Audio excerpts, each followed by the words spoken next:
ஒடியாங்க இன்றைக்கி எல்லாருமே கேட்ட என்னோட பாய் பேபியோட 7th month growth scan report தான் ஷேர் பண்ண போகிறேன்.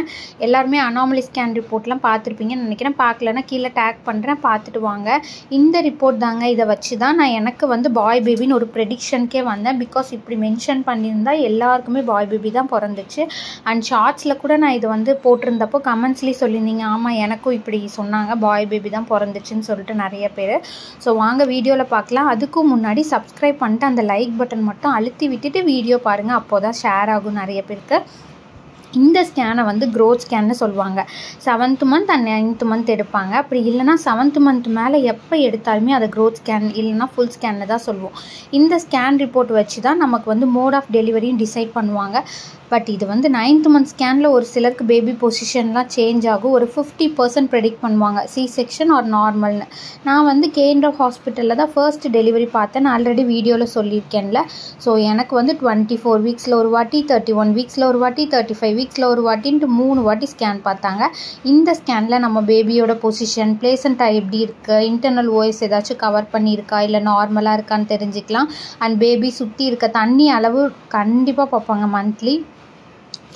தென் வந்துட்டு பேபியோட ஹார்ட் பீட் அண்ட் மூமெண்ட்ஸ்லாம் பார்ப்பாங்க. பேபியோட வெயிட் செக் பண்ணுவாங்க எப்படி இருக்குன்ட்டு, அந்த வீக்குக்கு ஏற்ற வெயிட் இருக்கான்ட்டு. பேபிக்கு போகிற பிளட் ஃப்ளோ நார்மலாக இருக்கா, பிளேசண்ட்டாக ஏதாச்சும் மெச்சூர்ட் ஆகியிருக்கா இல்லை நார்மலாக இருக்கான்னு தெரிஞ்சுக்கலாம். சப்போஸ் க்ரோத் ஸ்கேனில் பேபி ப்ரீச்சில் இருக்குதுன்னு சொல்லிட்டா உடனே பதட்டப்படாதீங்க. பேபி உட்காந்துட்ருக்குங்கிற மாதிரி சொன்னான். நமக்கு இன்னும் 2-3 மந்த்ஸ் இருக்குல்ல, எக்ஸசைஸ் வாக்கிங்லாம் பண்ணிங்கன்னா கண்டிப்பாக சேஞ்ச் ஆகிடும். ஸோ பயப்பட வேணாம். அதே போல் பிளேசண்டா பொசிஷன் ஆன்டீரியர் ஆர் போஸ்டீரியர் தான் மேக்ஸிமம் எல்லாருக்குமே இருக்கும். லோ லைன் பிளேசண்டா இருக்குதுன்னு இப்போது சொன்னாங்கன்னா கண்டிப்பாக ரெஸ்ட் எடுத்துக்கணும். இதுக்கு மேலே ஸ்டார்டிங்கில் 3 or 5 மந்த்ஸ் ஸ்கேனில் சொல்லியிருந்தாங்கன்னா இப்போ நார்மல் ஆகியிருக்கும் மேக்ஸிமம், பயப்பட தேவையில்லை. தென் ஃப்ளூயிட் லெவல் வந்து 8 to 25 வரைக்கும் இருந்தால் நார்மல். அதுக்கு அதிகமாகவோ கம்மியாகவோ இருக்கக்கூடாது. அதையும் இதில் தெரிஞ்சுக்கலாம். அதே போல் குழந்தை கழுத்தில் ஏதாச்சும் கொடி சுற்றி இருக்கான்னு கூட இந்த ரிப்போர்ட்டில் சொல்லுவாங்க. அப்படி இருந்தாலும் நார்மல் தான், அது உடனே அதுவாகவே சரியாகிடும், பயப்பட தேவையில்லை. சரி வாங்க என்னோடய ரிப்போர்ட்டை பார்க்கலாம். இதில் ஃபர்ஸ்ட்டே நான் சொல்லிட்டேன்ல நான் எப்படி பாய் பேபி ப்ரெடிக்ட் பண்ணேன்னு சொல்லிட்டு. நான் கன்சீவாக ஆனப்போ என் கூட இன்னொருத்தவங்களும் கன்சீவ் ஆயிருந்தாங்க. 2 பேத்துக்கும் 1 வார பக்கம் தான் டிஃப்ரென்ஸே. அவங்களுக்கும் எனக்கும் ஸ்கேனில் பார்க்குறப்போ பேபி கிட்னியில் நீர் தேங்கியிருக்க மாதிரி இருக்குதுன்னு சொல்லிட்டு எனக்கு வந்து ரிப்போர்ட்டில் சொன்னாங்க. அவங்களுக்கு வந்து ஸ்கேனில் சும்மா பார்த்துட்டு சொன்னாங்க. எனக்கு மென்ஷன் கூட பண்ணியிருப்பாங்க ரிப்போர்ட்டில், பைலேட்ரல் ரீனல் பெல்விஸ்னு. இப்படி சொல்லியிருந்தாலே மேக்ஸிமம் பாய் பேபி தான் பிறக்கும். அவங்களுக்கும் பாய் பேபி தான் பிறந்துச்சு. அண்ட் இப்படி சொன்னவங்களுக்கும் பாய் தான் பிறந்துச்சுன்னு சொல்லிட்டு எனக்கு ஷார்ட்ஸில் கமெண்ட்ஸில் சொல்லியிருந்தாங்க. இது நார்மல் தான், நம்ம எதுவுமே பண்ண முடியாது. இது பெரிய காம்ப்ளிகேஷன்ஸ்லாம் இல்லை. என் பேபி இப்போது 2.5 years ஆகுது. நல்லா ஹெல்த்தியாகவே இருக்காங்க.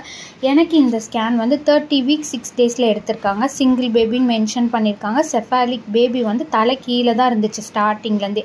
பிளேசண்டா ஃபண்டல் போஸ்டீரியர்னு மென்ஷன் பண்ணியிருக்காங்க. அப்படின்னா பிளேசண்டா வந்து மேலே இருக்குன்னு அர்த்தம்.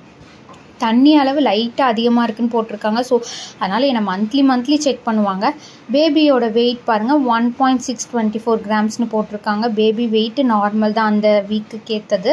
ஸோ எல்லாமே நார்மலாக இருக்குது. இந்த பைலேட்ரல் ரீனல் பெல்விஸ் கூட நெக்ஸ்ட் ரிப்போர்ட்டில் அகெயின் ஒரு வாட்டி செக் பண்ணாங்க எப்படி இருக்குங்கிறது. பட் ஆனால் அது வந்து சரியாகிடும் நார்மலாகவே, நம்ம எதுவுமே பண்ண தேவையில்லை. ஸோ உங்களுக்கு யாருக்காவது பேபி கிட்னியில் நீர் தேங்கியிருக்கு அப்படிங்கிற மாதிரி சொன்னாங்கன்னா பயப்பட வேணாதீங்க, அது சரியாக போகிடும். பேபி பிறந்த வாட்டி யூரின் போயிட்டே இருக்கனால. ஸோ அண்டு உங்களுக்கு யாருக்காவது இப்படி சொல்லி பாய் பேபி பிறந்துச்சானே எனக்கு கமெண்ட்ஸில் சொல்லுங்கள். இப்போது வந்து டாட்டா பாய் குட் நைட். இப்போது அதுக்கு முன்னாடி என்னோடய பேஜ் சப்ஸ்கிரைப் பண்ணிடுங்க. இன்னொரு வீடியோவில் பார்க்கலாம்.